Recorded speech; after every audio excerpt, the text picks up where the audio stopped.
Good evening and welcome to the Newshour Agenda. A letter written by a Bengaluru-based techie who died by suicide alleging harassment by his wife has sparked a massive debate. In the particular suicide note that he refers to, Atul Subhash has criticized the judicial system and highlighted a rising trend of false cases being filed against men by their estranged wives. Later, the young techie was found hanging in his home, and Atul has detailed the harassment that he was allegedly subjected to by his estranged wife and her family. The 24-page death note left by Subhash had "Justice is due" written on each page. According to the suicide note, his wife was already receiving 40,000 rupees every month as maintenance despite being employed. And yet, she demanded 2 to 4 lakhs more. He's alleged that his in-laws would repeatedly demand money in lakhs. When he refused, his wife left the Bengaluru home with their son in 2021. And in his suicide note, Atul has also claimed that he was denied the right of online hearing. Let's listen in to his message, which was recorded by him before he ended his life. मेरी पत्नी ने कुल 9 cases जहां तक मेरी जानकारी है डाले हैं। 6 लोअर कोर्ट में, 3 हाई कोर्ट में। एक केस मैंने हाई कोर्ट में डाला है जुरिस्डिक्शन का। मेरे ऊपर, मेरे माता पिता के ऊपर और मेरे भाई के ऊपर मर्डर 302, धारा 302, धारा 377 अननेचुरल सेक्स और प्राकृतिक यौन संबंध, 498A, 323, 406, 504, 506, ये सारी आईपीसी की धाराएं हैं। और डाउरी प्रोविजन एक्ट के अंतर्गत धारा 3/4 के अंदर मैं अपने माँ बाप भाई से अलग से उनसे बात करूंगा लिखकर। हो सके तो माफ करना, जिस उम्र में मुझे अपने मम्मी पापा का सहारा बनना था, उस उम्र में उन्हें हमेशा के लिए दुख देके जा रहा हूं। ऐसा मेरा अस्थि विसर्जन तब तक नहीं होना चाहिए जब तक मेरे हरासर्स को पनिशमेंट नहीं मिलता है, तो मेरा अस्थि विसर्जन ना हो। अगर इतने सारी चीजें, एविडेंस और सब कुछ होने के बाद भी अगर कोर्ट, ये जज और मेरे बाकी के हरासर्स को पनिशमेंट नहीं देती है और बरी कर देती है, तो मेरा जो अस्थि है वहीं कोर्ट के बाहर किसी गटर में बहा देना चाहिए। Shattered and devastated, Atul's parents say that they can't even imagine the torture that their son had to go through. Their only wish now is that for their son's life to not have been lost in vain, as they shed tears for their irreparable loss. Atul's family demands an overhaul of the justice system that they allege is skewed and killed their son. इतनी न्याय प्रणाली अपनी कमजोर है कि मैं उसके बारे में क्या बताऊं। मेरा बच्चा तो सब बयान दे गया है। मेरा बच्चा बहुत टॉर्चर हुआ है, बहुत टॉर्चर, इतना टॉर्चर हुआ कि हमको नहीं बताता था कि मेरे माँ बाप दुखी थे। हम दोनों का बुढ़ापे का सहारा था, छोड़ के चले गए।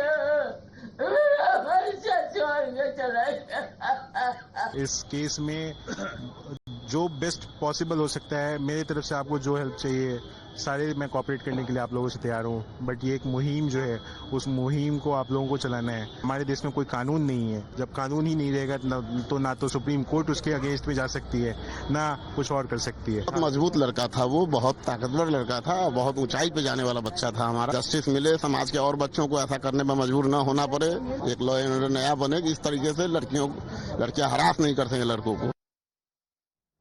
An FIR has now been filed against Atul's estranged wife, his mother-in-law, his brother-in-law and his wife's uncle for charges including abetment to suicide. While Nikita is yet to be contacted, her uncle and brother, both named in the FIR, have rebutted charges.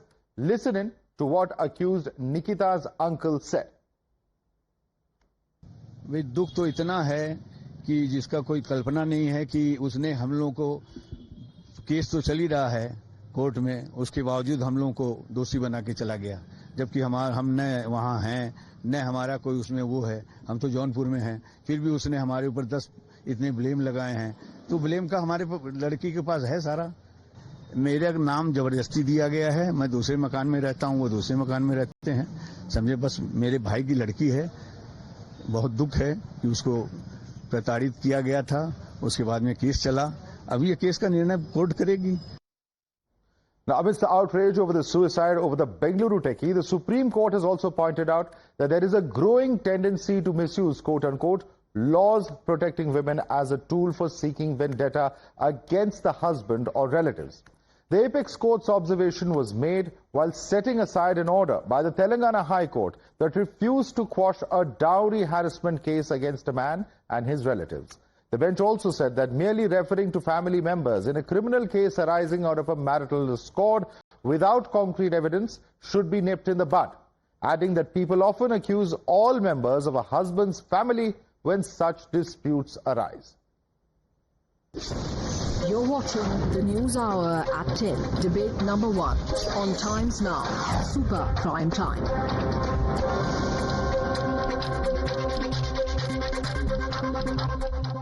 Let's take this across to our guest now. Joining us live, we have D. Patil, who's the deceased Atul Subhash's friend, joining us. We also have Amish Agarwal, advocate on record at the Supreme Court.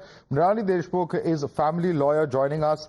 Shilpi Jain is a lawyer in the Supreme Court. We also have Dr. Ranjana Kumari, director of the Center for Social Research, joining us. Dr. Ranjana Kumari, it's a problem that even the Supreme Court is seized of. This case would have otherwise perhaps been even dismissed as a one-off, where perhaps an extreme case has happened that has forced a person to take an extreme step such as this. But even if the Supreme Court says that these kind of things are happening, and they have given an order where they've specifically stated that this trend of, family members being charged in routine way in dowry cases is a practice that should be avoided, this raises some very, very serious concerns about misuse of laws that were otherwise intended to protect the woman. Well, I think I'm a little bit surprised that, first of all, my condolences to the family. And, this has been a really very unfortunate thing that he had to take his own life. But I think it's important to understand in a country we are living where 6,000 women in 2022 were killed for dowry. 13,500 court cases are registered. These are all official records. And if these are all fake cases or misuse, then police is registering these cases. And secondly, when the cases go to the court, unfortunately, our legal system is such that it entangles. And I think his letter indicates to that, there is a judicial corruption, there's a harassment, there is also, the judge is asking for money to settle the case. 120 times the case dates were given, 120 times. Imagine, just replace it by anybody else, any other woman for that matter. Imagine. And 40 times he had to travel from Bengaluru to Jaunpur for attending the case. So you can see that how, look at the malaise in the case, in the whole of the system. And I think this is where you have to understand that when women are being harassed on the one side, dowry is a reality of Indian society. Why did they take? Why do they give? Why this dowry? Why, this kind of... And also the other very, very major point that I want to point out here, that, the mental health. People go to shadi.com, this, that, and the other, and get a bride or a groom from somewhere or the other without realizing that this kind of a relationship, when there is such mental health issue, will not work out.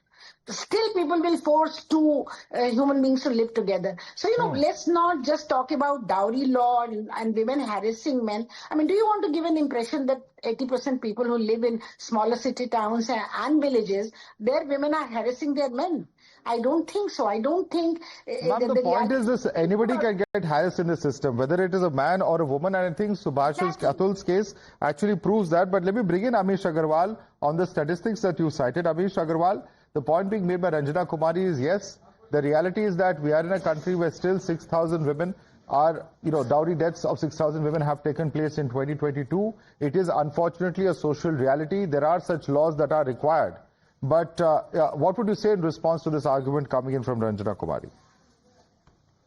Just because an offense does take place does not mean that we completely shut off our eyes and look at the harsh reality, which is that false accusations have also become a part of life.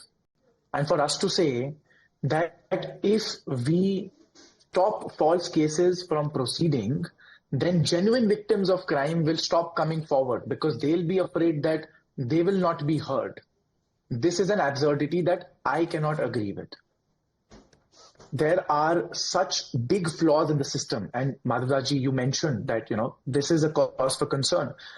I say, at the very least, if, you say women are being, subjected to, say, dowry harassment and all other social evils, at the very least, as a practitioner, who's been dealing with these cases approximately 11 years now, at least give the man an opportunity to show his proof when he has concrete proof to show his innocence? How can you disregard that? And that's what is taking place every single day by the judges and by the police. So what If we you're at trying least to say is have the legal system is not fair for men. What you're trying to say is then we should question our legal system, isn't it? You're trying to say that men are not getting the opportunity to prove themselves, and they're not able to explain to the courts. They're not given time to explain. They're not given opportunity. That means we're living in a system where there is no rule of law. Rule of law is only in favor of women. Or No, but it's Ranjana only Kumari, women who look are at what's getting happened. Let's just go by the facts in this case. 9 cases have been filed. As per what Atul Subhash says, 9 cases are filed. Some of them are very, very serious sections of law. And then he claims that these were withdrawn by my wife in a cross-examination in CRPC 125. She says she doesn't remember filing the case. Now, this is a very, very serious thing because, the process happens to be the punishment. If we file a case with serious charges and then, I'm going purely by what Atul Subhash has claimed in his note, and there's no reason to disbelieve it given the fact that the family members of the wife have not yet come out with their version. They claim that they are innocent, but this is very serious. If this kind of matter can actually happen in today's day and age, is it not? Well, this question is to me, I think this can happen. And this is what lawyers are leading women to and families to. Once they catch hold of one victim of dowry or request for, domestic violence or any other. So say domestic violence is not happening. Should we say, alimony for children have been really given by they are really receiving the money? Should we say that no, there is absolutely no need to look at dowry at all? I think this is not what we need to look at. No, that's not at all the case. No, absolutely. Yeah. You're absolutely right. Domestic violence may be happening. There is need for alimony. But to what extent and where are the safeguards that have to be drawn? Let me bring in some of the other panelists. Mrinalini Deshmukh is a family lawyer. Mrinalini Deshmukh, is there no need for any safeguard? Can everything be sky's the limit? Because in this particular case as well, he says that there was an arrival of an amount of 1 crore and then the goalpost was changed to 3 crores. He says that there is no end to this kind of harassment and that's why he's decided to take his extreme step. The number of other issues as well, but would you like to also address the issue that Ranjana Kumari raised, that it's also the lawyers who in this particular case have also got to be sensitive to the limits to which a case can perhaps be stretched?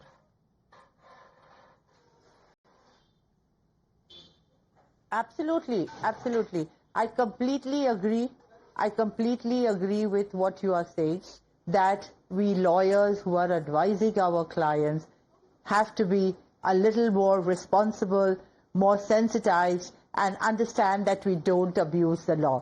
Undoubtedly about it. We are not saying that there should not be laws for the protection of women. But why cannot a domestic violence act be gender neutral? Why should it be only for the protection of women? Are there not cases where men are also harassed by women? Are there not cases where there is financial exploitation, emotional exploitation? There is also a mental agony which is given, and at times, some cases, because I deal with these cases, where there is physical violence perpetrated also on the woman, by the woman on the man. So why is it that only such laws are only skewed in favor of the women? We need to have gender neutral laws. I say that, I'm also aware of the fact, and I agree with Ranjana Kumari and others, that historically it has taken us a long time to be able to empower women, to be able to have their rights, whether their protection rights, their financial rights, or any other rights as far as their claims are concerned. But whilst doing that, should you weaponize the law? By doing that, should it be used to such a stage that, okay, this may be one extreme case where somebody has been sort of driven to the point of ending his life. But there are so many cases where men are as miserable, but they just don't commit suicide. That does not make it a lesser offense. That doesn't make it a lesser harassment. Today, why is the Supreme Court of India, which otherwise has been to a large extent known to empower the women with various laws, whether various judicial activist judgments and enactments, saying that 498A is being misused? It has been misused, and I don't think, I'm also a feminist, but I'm also a person who's aware of the reality. 498A, Domestic Violence Act, these are the most abused laws. And at the drop of the hat, these cases are being filed. I have dealt with so many cases that there has been acquittal of the husband and the family members at the end of the trial, and all the while they live like accused, like criminals. And at the end of it, they were acquitted because there was no evidence. What did the woman go? Did she have to do anything? Was there even an apology which was tendered to the family for filing a false case? No, it was not there.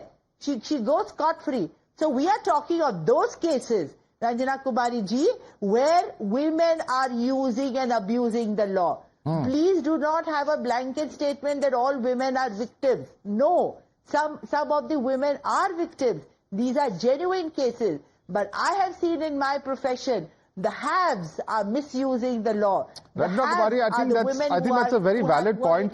There have to be safeguards, ma'am. And why can't laws such as this not be gender neutral? Is that not a fair ask? You know, there are over 3.5 lakh to nearly 4 lakh cases of all kinds of crime against women reported in Parliament by NCRB. Now, so these are the cases really, but why I haven't heard of any man, you know, why do they emasculate, not go to the police stations and say, my wife is beating me? Why don't they go and say and register an FIR against the wife that she's harassing me mentally? Why don't they do all these things? Because of the society, the way culture. Adish wants to respond to you. Adish, I believe, has some cases such as that. Adish. Masculinity is constructed in a manner. Yeah, of course. Of course. No, Ranjana Kumari ji, just 1 second. Adish wants to respond to you. You can come in. Adish. It's not a way to look at it. Amish, I beg your pardon. Amish. Hundreds of husbands have told me that they have faced extreme physical violence. Thousands of men have told me that they have faced extreme mental violence by their wives. They have gone to the police. They have gone to the police station. They say, this is my proof. Look at videos of my wife thrashing me.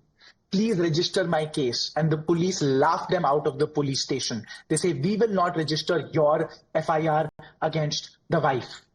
This is what happens. Thousands upon thousands of husbands. Women have been helpless in police stations, and we have fought against that. We have brought in system, we have fought for the system where women get justice. Now, I think men need to fight for it. They need to go and tell police that it really happens to us. People are really women are, this is very serious. Is really beating me, harassing me, mentally torturing me, you know. I think this needs to be nobody is taking away, ma'am, from any kind of suffering that women have had. That is not at all the intention of this case. The point is, justice has to be served all around. That's a simple argument made over here. And Shilpi Jain, what complicates things even further is the role of the judiciary, because here there are some very serious charges leveled against the judiciary. There is an act, an alleged act of corruption that Atul has referred to. You would have seen that particular note. And this is very, very important, because if there is some systematic harassment, the least or one would expect is that the judge acts as some kind of a mitigating or balancing factor.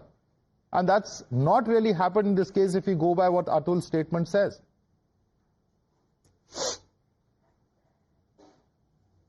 Absolutely, I agree with you on that. But see, the reality is dowry is a menace India has not been able to fight. We have women being harassed for dowry across all sections of society. Like all other laws, these laws for protection of women are also prone to misuse, but to say that they are only being misused is making it very simplistic. But I will say one thing, the system that we have provokes both the sides, husband and the wife, to take an extreme stand. Now, if a woman is filing a case, say under 498A, and it gets delayed to an uncertain time, she will be provoked to file another case, which could be maintenance. Now, the maintenance laws in this country are not in place, which is why then what she will do, she will bring her criminal complaint of 498A to a point where the man is pushed against the wall and the objective is to extract money. So the system is not designed to resolve these problems or disputes in an amicable manner, in an expeditious manner. For that, we need an overall, there are layers and layers. Lawyers come in, yes. The lawyers have to be very sensitive, very responsible while dealing with these. The kind of anxiety, both the man and the woman, and especially when a child is involved, is unbearable, and it's irreversible. That's exactly the point. That's exactly the point I wanted to come in on. Because when it comes to the case of the child in this particular case, the very fact that the child was kept away from the father, and let me bring in D. Patil, who's a friend of Atul Subhash. You know, Mr. Patil, what would you say about the alienation of parents and that being used as a bargaining chip? Was that really one of the big points, apart from, of course, the harassment which Atul has alleged on part of the judiciary?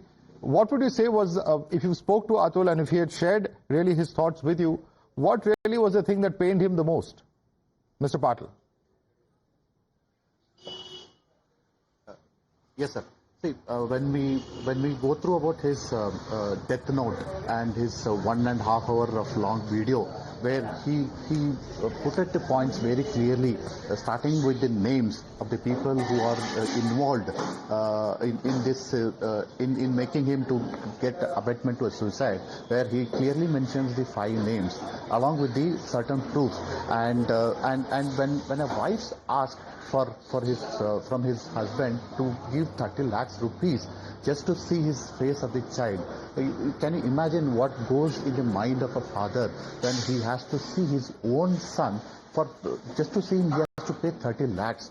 Is it not an illegal? Is it not an extortion? That is one incident. And again, the wife goes further and she says that you give 3 crore of rupees to get divorce from me. Is it not an extortion? And I was hearing to all the conversations which is happening in the panel, and respected Mrs. Amish Agarwal ji said rightly, it is very hard to get an FIR registered on a wife who is very cruel and she is very egregious behavior towards her husband, unless he will be able to get a FIR registered, unless only he is having a very good background. When I say good background, he has a good influence, or he has a good amount of money to influence the staff. Well, very shocking and very tragic case indeed. We certainly hope that there aren't any more similar cases that are, that cause this kind of a situation in courts, lawyers, judges.